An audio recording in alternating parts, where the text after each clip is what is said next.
Welcome back, everyone, to another episode of Life After DD214. Today, I have a very special guest with me, Don Sherman. Don, how are you, my friend? Great, actually. Really good. Awesome. Good to hear. So, you and I, we go back a ways, I would A say. little bit. Back in our good old Fort Drum days, I'm assuming. Yeah. Yeah. Don, what do you do now? Right now, I am busy being unemployed and doing nothing. I just finished up going to community college up here. I was going to JCC in Watertown, New York. Um, I am kind of in between that and starting a new job next week. Heck yeah, congratulations. And we'll get into that, but let's jump all the way back to the beginning about when and why you decided to join the Army. You know, it was the 90s. It was a weird time. So honestly, there were not a whole lot of prospects, for jobs and things like that where I grew up. My family life was very dysfunctional, to say the least. And I just kind of found my way to the recruiter's office and ended up lucking out with the MOS that I picked because I loved it and I loved every minute of doing it. But yeah, just kind of zero job prospects and trying to do something better. Nice. So what was your MOS that you picked? So when I enlisted as a 45 kilo, which is a tank turret repair. Nice. And so where did you end up going after basic and AIT? So my first duty assignment was Fort Hood, Texas, the great place. I've heard of that place. Nice. And when did you switch over to the dark side? I did about. Can you really call it the years. dark side? Because it's kind of like in between. It's like a gray area. Whatever. I don't know. Call it what you want. I call it a great career decision. Fair. That's fair. I did about 8 years enlisted. Okay. And then I'm sorry. So dealing with enlisted promotions and the quirks of, having to kind of kiss ass to get sent to the board and stuff. It was rough because I'm not the kind of person to just sit back and not ask questions and kind of let things roll. I constantly need to know things. So that's fair. And so you decided to just go warrant. Yeah. So I met my mentor and the guy that wrote my letter of recommendation at Fort Hood. Name is Tim Lowe. I'm not sure if you know him or not. I do know Tim. He's a great guy. But yeah, working with him and then deploying with him, I was able to kind of illustrate, what I was capable of. So he definitely put his trust in me by writing me a letter of recommendation and then going to bat for me with our battalion commander. So, yeah.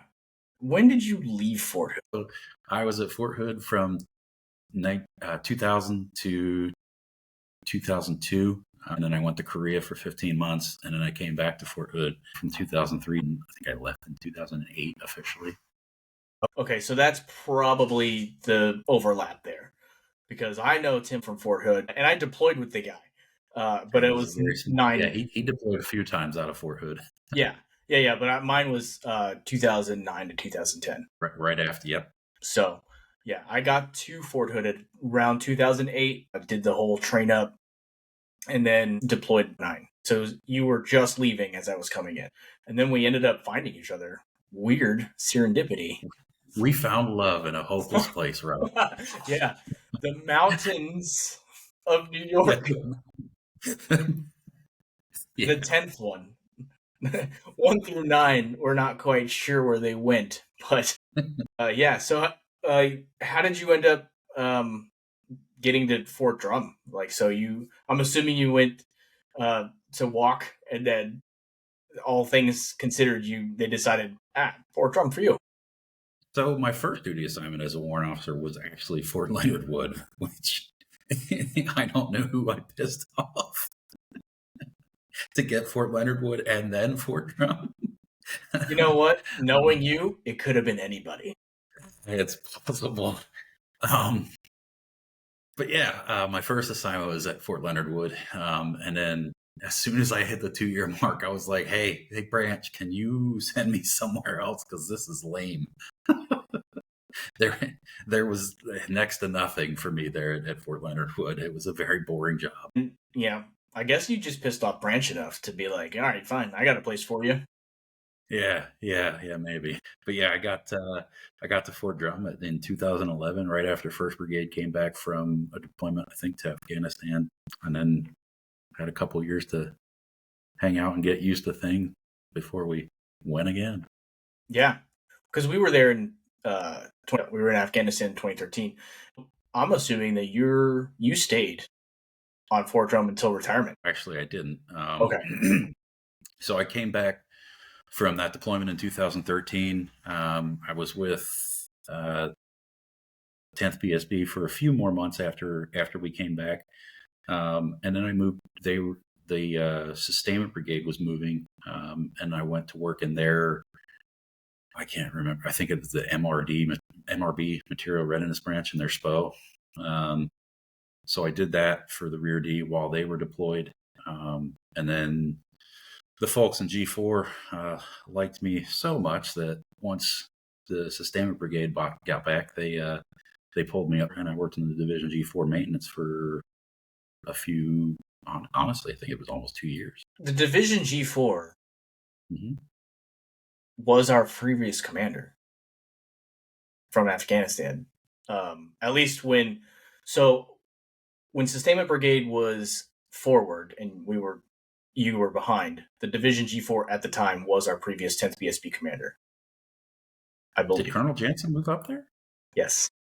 Oh, okay. Yeah, he was gone by the time I moved up to the division. Oh, okay. So he was already out. New G4 rolled in, and then you were the guy. I couldn't imagine working for that guy again. Okay. Not that he's a bad guy, just a ball buster for sure. At times. Definitely at times. But he had a good side too. And I've definitely had worse commanders. You're a Division G4, and then what happened after?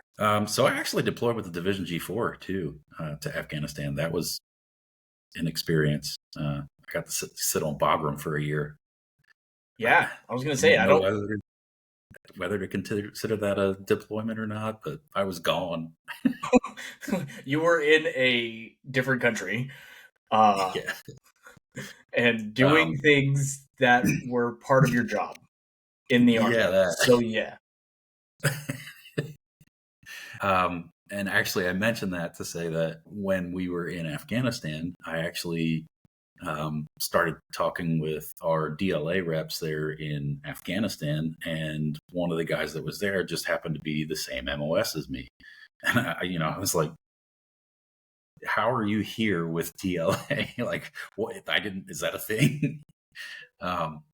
So that led me to the conversation with him. Not sure if you know him, probably not. Scott Chandley. He was in 10th. He was in the 10th Mountain for a while, but I think that was before both of us.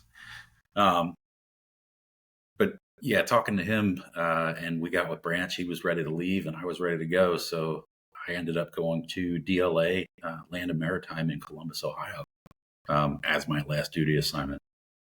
Nice. That's awesome. And so, as that's wrapping up, what was your decision to retire other than just 20 years? So I actually got out at almost 22 years. So I did go a little bit over the 20 years. There were a lot of things that happened in my personal life. Once I PCS'd from Drum to Columbus, Ohio, within, I don't know, a year and a half, I was divorced. Sorry to hear that. I didn't. My ex-wife stayed in Watertown, so it was rough being away from the kids. There were a lot of things that were going on mentally with me at the time too, along with the divorce, losing access to my kids. And if I'm being honest, drinking way more than I should. Really, all that stuff combined took a huge toll on my mental health.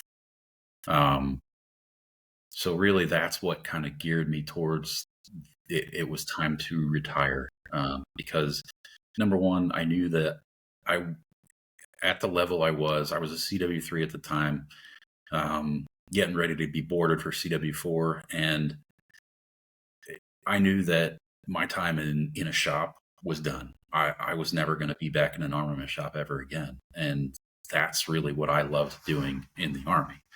I liked being the technical expert for all things armament, but I also enjoyed getting to know and work with the soldiers. That's kind of what was driving the last nail in the coffin, is the fact that I knew I was never going to do what I loved again in the Army. Yeah, that's fair. Once you make a certain rank, you're no longer needed down at the BSB or even at the sustainment brigade level. You're much more valuable, quote unquote, to somebody in the Sitting behind the desk somewhere. yeah. Well, That's yeah, not me. that's fair. I think that's an admirable reason to put the retirement packet in. And I'm very sorry to hear your time away having to cause all those issues. Yeah. I mean, the military, it drags you through the mud, and unfortunately, your family has to go through it too. So it has a toll. Yeah, exactly. And unfortunately, we have to pay it.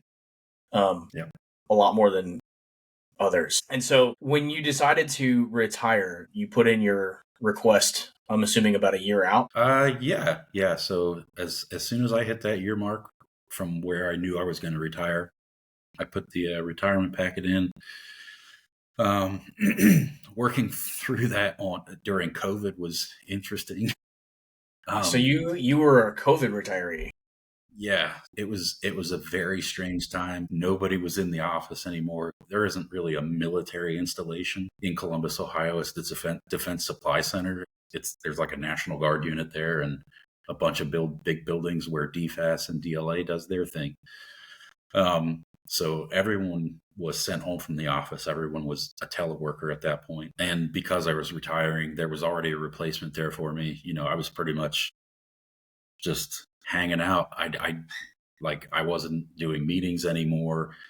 I was at the point where they were just having me call once a day to say, "Hey, I'm alive." Yeah, accountability. At one point, it's okay now because it's well after the fact. But at one point, I went to the Dominican Republic.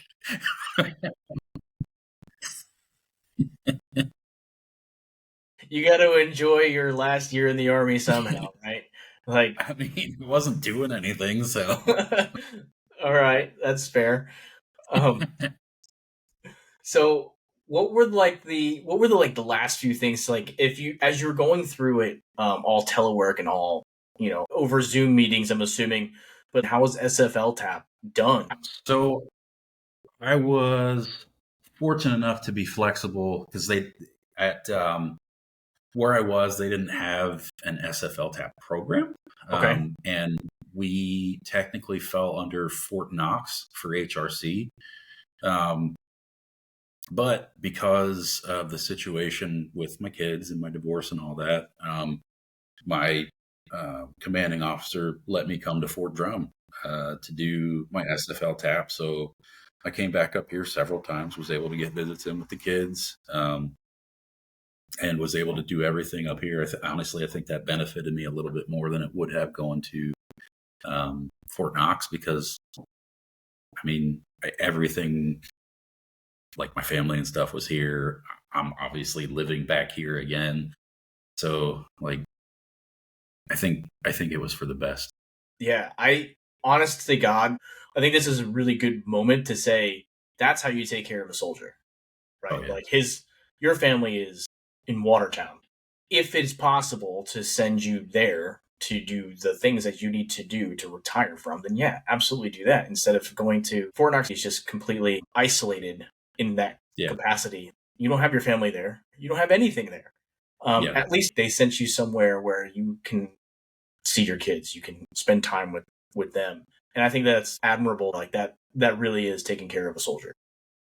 Yeah, I feel like I was really, I guess the word is blessed. I don't know. I'm not really a religious person, but I'll say that. I'll give it that. my 06 was, when I first got there, was amazing. Also, I think being stationed in Columbus, Ohio was awesome for other reasons, like as far as taking care of myself medically. I got multiple surgeries while I was there. It's stuff that the Army refused to take care of and refused to acknowledge even existed. I was able to get taken care of while I was there, and not really miss too much work, a couple days here and there, but it didn't affect anything because I wasn't going I to mean, the you were field. calling in for accountability once a day and literally doing everything else but your job. Yeah. So yeah, you might as well take advantage of the opportunity. And that's Absolutely. great too, because that's super important, because that rolls into your VA disability 100%. compensation claims. Yeah. Yeah. I feel like the Army, especially, probably more so with lower enlisted than anybody, but the Army really, really kind of gives you the shaft, where you're not told, but you're made to feel like you shouldn't take care of yourself because it's a detriment to everyone else. Yeah. It's sad, unfortunate that it is that way, and that there's still leaders that see it that way. I think the Army would do itself some good to start promoting good leadership and good self-care things. Yeah, I agree. I mean, I say this all the time, at least in the last, 16 episodes, is that when I got out, my medical jacket was like maybe 4 pages long, because it was severely looked down upon if I was to go to sick call. Right? I think I went to sick call maybe twice, and both times the NCO in charge of sick call was looking at me like, "Do you need to leave out the back?" Like Yeah, how did it's yeah? Because it was just it was bad, and especially since company first terms were posted outside of sick call just to see who was going, and it's kind of disgraceful, because there are people that try to get over and, I don't want to go on a run today, so I'm going to go to sick call, whatever. But that is not the vast majority of people that need to be going to sick call. The vast majority are the ones that are like, I don't want to be looked at as a shit bag, so I'm just not going to go. I'll deal with it on my own. I'll buy my own medication. Right. Google my stuff and take care of it myself, but it doesn't do you any service on the back end. Right. In the long run, there's now no paper trail that says you sustained this injury for X amount of years. And so, for me, I've got to convince doctors and people that I've actually been hurt, for a very long time. But if you just look at my paperwork, it's like you didn't. You got hurt yesterday. And that's it. It's funny because last week I had an appointment with my primary care provider at the VA, and he looked at the X-rays that I had recently taken on my arm because I'm starting to get arthritis in my elbows. And he looked and he's like, "Did you ever break your arm?" And I was like, "I never went to the doctor for a broken arm." He's like, "Yeah, it looks like you broke your arm at one point." I'm like, "All right, I guess maybe." That's an interesting way to find out that you've broken something before. Yeah. He showed me on the X-ray where it obviously was healed, and it's like, oh, well, that's all right. I guess I worked with a broken arm at one point. Yeah. Walk it off. I don't know. It's funny because I had a good friend of mine, another warrant officer, on a couple weeks ago, and he went to a doctor, and they were like, "Oh, we found your TBI." What? You found what? Yeah. So it's guys, it's not really a joke that when we say no, we were told don't go to sick call. Yeah. So, okay. And so you go do your SFL tap at Fort Drum. Yep. Wonderful place to do SFL tap. That's where I did mine. How was that experience for you? So it was very interesting, especially because I was already working with civilians. Now they were government employees, but I'm already working in the civilian sector. So all these things that they're talking about, they brought up some lady from New York City or whatever, and most of the stuff that she was telling people, it was just like this. This doesn't sound right at all. Like I'm going through this right now. I work with people. I'm that like on interviewing, and I interview people, and none of this is like real. It's like all this stuff out of a book that came from the 80s or something. It's like this. It's not how any of this works anymore. So it was very weird. So that part of it, and then was kind of weird. And then the resume writing is, I don't know, an art form, maybe, I guess, some weird abstract art form. There's a bunch of different ways to do it, and like everyone swears that some other way is the right way, and it's just so convoluted and more hard than it needs to be. No, I absolutely agree. I think, and after I got out, so that was kind of like my first take at resume writing was SFL tab on Fort Drum.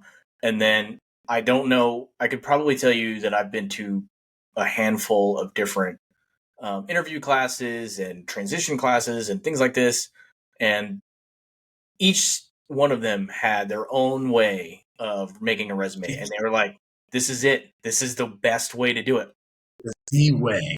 Like, yeah, it is the way. And I have 10 different versions of the same resume. And even in this job that I picked up a few months ago that I've started now, I sent in my resume, and apparently it was great, but they were like, it could be better. And this is what we want you to do. And I'm like, you already hired me. Like, you already said that you want me to be on the team, and you want me to redo my resume. Okay. And going against everything that I've ever learned, they were like, you can make this a 2-page resume. It's like, look, man, I don't know if I should. You want me to write more? What?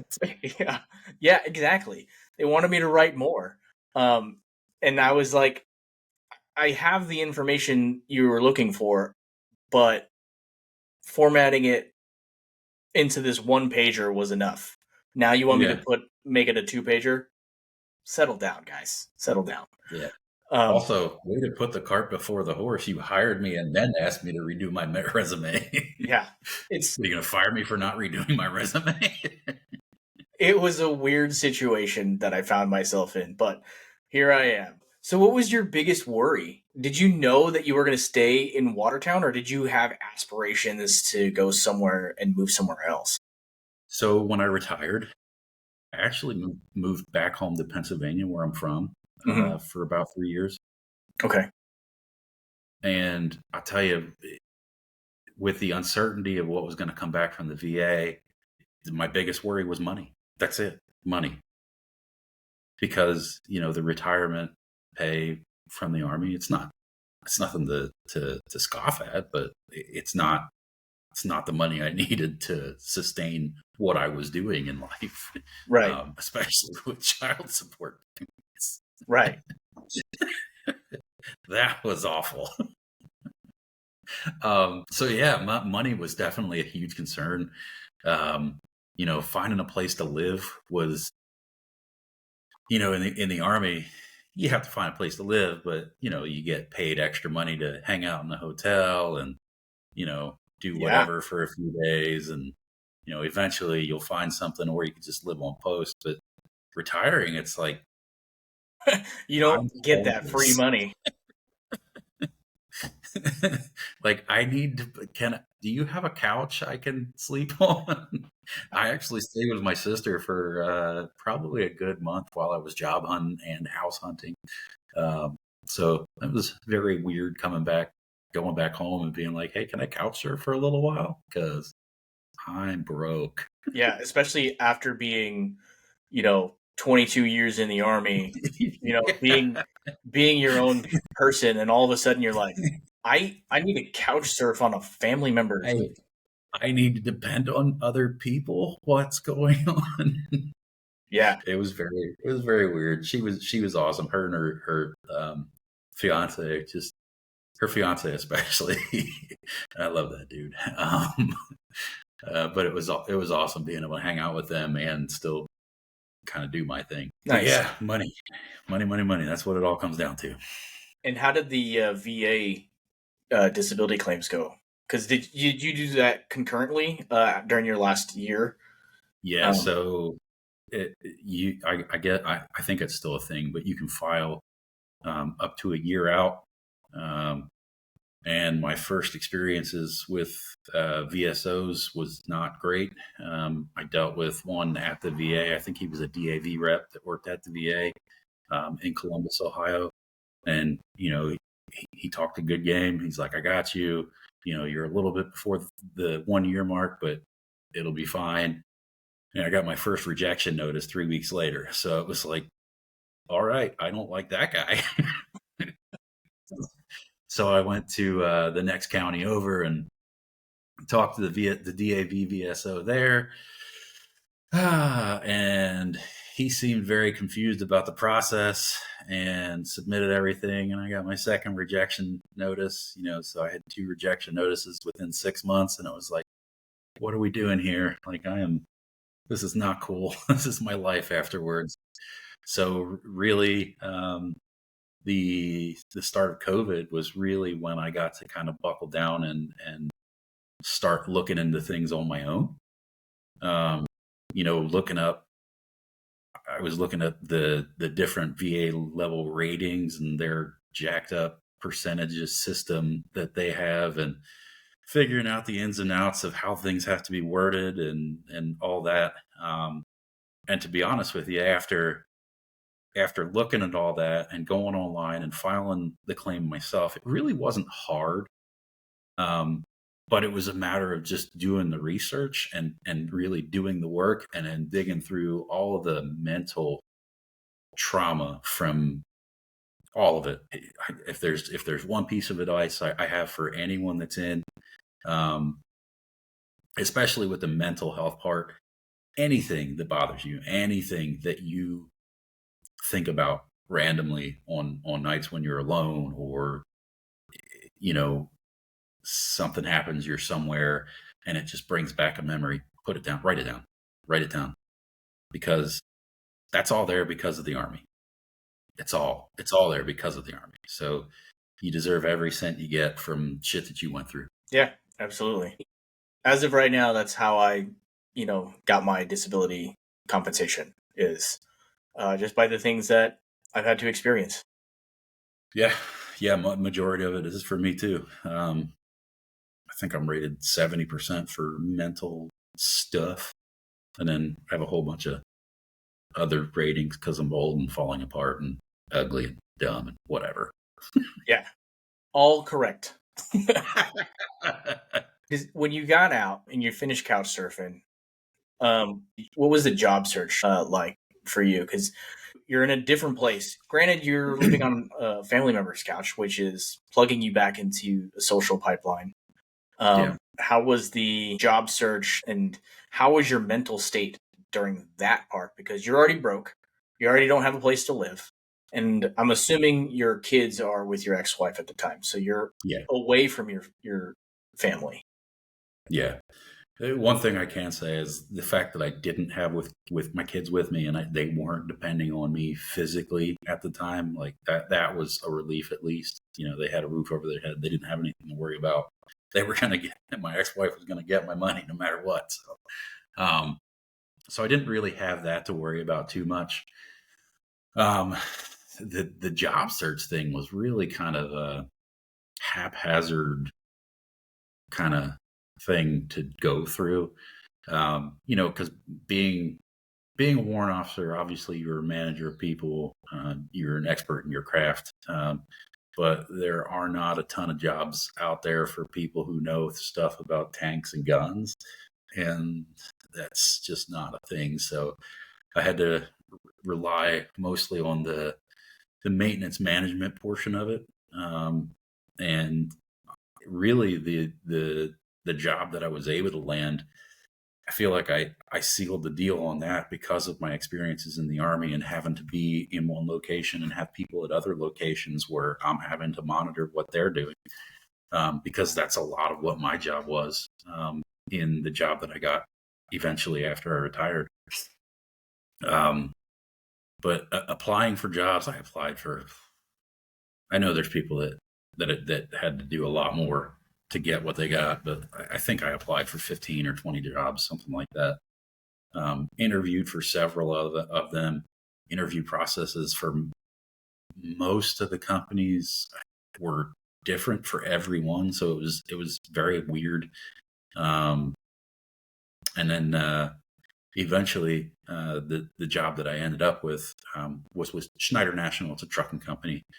But my interview with them, I had 5 separate interviews scheduled, all an hour long, all with different people, all with the same questions. It was like, man, this is rough. I'm getting grilled here. And the guy that I ended up working for, he really, I had a phone conversation with him because he was actually on vacation when they scheduled me to interview with him. And he went to bat for me because we talked about a lot of stuff, not just regular work stuff, like a lot of stuff. And he went to bat for me, and I was hired. I think I started that job within 2 weeks of my terminal leave being over. So it was. Well, there you go. Yeah, it was not a horrible experience. Definitely nerve-wracking though. Oh, I can imagine. And then, thankfully, your VA disability kicked in eventually, so things were starting to roll the way it needed to go. Yeah, about 60 days after I started that job, I got the VA disability letter, and I was like, it was, when it came back at 100%, it was just kind of like, it was almost surreal. It was like, well, I have this job and I have my retirement, and now I have this other pot of money. I'm like, what am like, I'm going to be making real money now. Yeah. Yeah. But also you have other expenses, like child support. So yeah, making all that extra money really kind of put a dent on that real money I was making. There you go. And that's not to say that's not to put anybody down. That's just to say that's the reality of situations. That's life. Yeah, that's what people deal with. Yeah. And so you stayed at Schneider for how long? So I was with them for almost 3 years. My last year with them, I really started to kind of go downhill mentally. The job was a great job. The company was a great company. My boss was, man, probably the best leader I ever had. But just the mental demands of, I supervised 6 different service sites for diesel trucks and trailers across 4 states. So I was traveling every other week for work, physically setting up these sites and resetting these sites as they needed, dealing with HR issues, hiring and firing people. And, like we were talking about before we started this, having to babysit adults is not for me anymore. Yeah. I could do it on the small scale in the Army, but being a few hours away from each of these sites and having to handle these things over a computer or over a cell phone it is not easy. It is not fun. My HR was in Green Bay, so having to do teleconferences with somebody from Maryland while I'm in Pennsylvania and my HR is in Green Bay is, it all adds a little bit to the stress pot.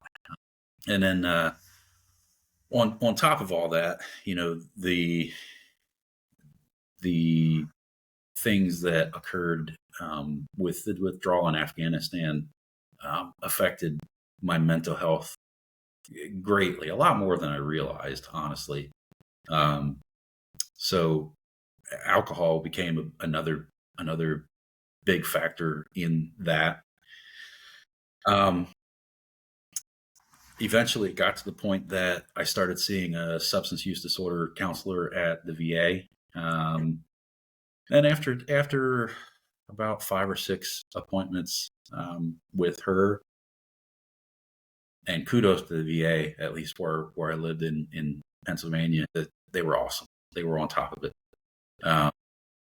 She made a suggestion for an inpatient program, and I did that. I spoke with my boss, and I went on, I think it's FMLA, for 5 weeks, and I went and stayed in an inpatient program with the VA to get my mental health back to where it needed to be. And then coming out from that after 5 weeks, I had already had a plan. I think I got out of there in November of 2023. And I spoke to my boss when I came back to work, and I let him know that I was going to be leaving the company. I decided while I was in there that I was going to move closer to my kids. That I needed for me. It wasn't even for them at this point. They're adults. So it was more for me, just being able to be there for them, being able to see them on a more regular basis, has been a huge mental help for me. Eventually I figured out that deciding to move somewhere where my kids weren't, that was a bad choice for me. I didn't realize it at the time. I thought I was going into a good situation, where I knew people. I had friends from before I joined the Army. I had family, and it just ended up not being what I needed. So in March of last year, I moved back up to northern New York. Nice. Back up to the great water town, I hear. Yeah. No, I don't live there. Okay. Wait, you're still in Jefferson County, yes? No. Oh, you're in Governor. Okay, yeah, I know exactly where Governor is. I'm 15 minutes north of Governor. Oh. I live in the middle of nowhere. Got it. Yeah. I used to live in Philadelphia, which is south of Governor. Yeah. So you're even further than where I was. Yeah. It's a bit of a drive to go. Like my oldest daughter lives with me right now. My youngest daughter still lives in Watertown with her mom. It's a bit of a drive to get down there, but I make excuses to go there. All my doctor's appointments are there, so I see my youngest daughter pretty much as often as she wants to see me. She's 19. That's fair. I'm not cool anymore. So listen, man, I stopped being cool about 2 years ago when my kids turned when my oldest turned 13. So and now my middle is 13 and my youngest is 12. So I'm really just going to be kicked out. You're really not cool. Yeah, like they're not gonna even want to be seen with me. Don't worry, it gets worse before it gets worse. So you moved up for great mental health reasons. If I decided to do something not with my mental health in mind, I don't think I'd still be here, to be honest. So I'm glad that you made that choice. Yeah. Honestly, it's been it's been weird being in a mental state where I can say that I'm good and I'm actually good. It's a weird feeling. I'm not used to it. I kind of like it sometimes. But yeah, the idea of getting old is not horrible, but that's true. Oh! I just became a grandpa. Hey, congratulations! Yeah, it was about a month ago. My oldest stepson, from my ex-wife, he and his wife just had a baby about a month ago. Congratulations! Awesome. That's amazing. Yeah. So just good vibes all around is kind of what it sounds like you're being surrounded by. Yeah. Moving up here has paid off in dividends for me, mentally. Good. I'm glad to hear that. So what's the struggles now? Oh man. So trying to figure out what I want to be when I grow up. So when I first moved back up here, I enrolled in college, and I was going to JCC in Watertown. I enrolled in a general engineering program, and some of those classes that they made me take were interesting. Sociology is not my thing, and the professor definitely knew that because I let her know. Fair. On multiple occasions. And then intro to programming is really what taught me that I'm not going to make it. Oh, really? No matter how hard I was trying, no matter how much work I did, I was getting Fs on everything, and I was like, I'm not used to failing like this, so this is not for me. That's fair. So that was an eye-opening experience. Yeah. And so now, what are you? You said that you're done with JCC, or at least you're done For now, at the I'm done with community school college. in general. For now, Okay. I plan on going back and getting more of the government's money later. Got it. Got it. Because you But, did use your GI Bill, I'm assuming. oh yeah, absolutely. Okay. Just wanted to double Absolutely. check. Yeah. I'm not doing anything for free. That's fair. So I was kind of looking, kind of not looking for a job off and on over the last 6 or 8 months or so. And at a certain point, I was beating myself over the head trying to look for jobs back in kind of the realm of what I was used to doing in maintenance management, logistics management, whatever you want to call it. And finally, I came to the realization that I don't want to do that. I don't want to deal with a bunch of people that I have to treat like children. I want a job where I can go into work, I can do my work, I can go home when my work's done. So I interviewed with FedEx to be a delivery driver about 2 weeks ago. Went and did their little drug test, and yeah, I passed because I don't do drugs. And then That's good. At least not good. ones that VA gives me. It doesn't give me. That's fair. But so I start next week, I think Monday.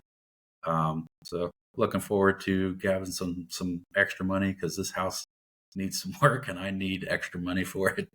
That's true. Yeah.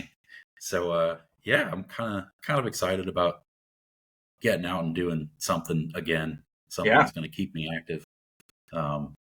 I stay active here. I have a farmhouse on 20 acres, so I'm busy here, but I need to be outside sometimes, outside of this. Yeah, that's fair too, because I don't think I ever think about that. Like if I had 20 acres in a farmhouse, like I feel like I would be busy all the time outside. There is the maybe only I won't time be. that I'm not doing anything is when I choose not to do anything. There is always something to do. Got it. And that's just something that I haven't experienced myself, and I would like to eventually. So just have an extra room for me. You got it. Anytime you want. There you go. Don't come in the winter. It sucks. I know. I used to live in that area. Like we joked all the time, but it's never false that we used to wake up at 4 or 5 o'clock in the morning just to make sure that the post was still open. And 9 times out of 10, it was open. And so you had to shovel 6 feet of snow out of your driveway, at least enough to get your car out. And then be at work for PT. Because we were still running. I grew up in Pennsylvania, so I was used to the cold already. I already knew about winter, but the winter here broke me. Yeah. It's not fun. I remember getting reports that Watertown, New York, at least the times that we were there, was the coldest city in America. That happened twice while I was stationed there. Right. Well, we were both stationed there. Like that's when it happened, and I was like, "Is it just fate? Like what is happening?" I remember specifically the hilarious part was us being from Fort Drum, and then when the snow falls in Afghanistan, we're all like, whatever. But the guys and girls from Fort Hood who would be there, and better yet, they were also augmented by a National Guard unit from Puerto Rico. Yeah.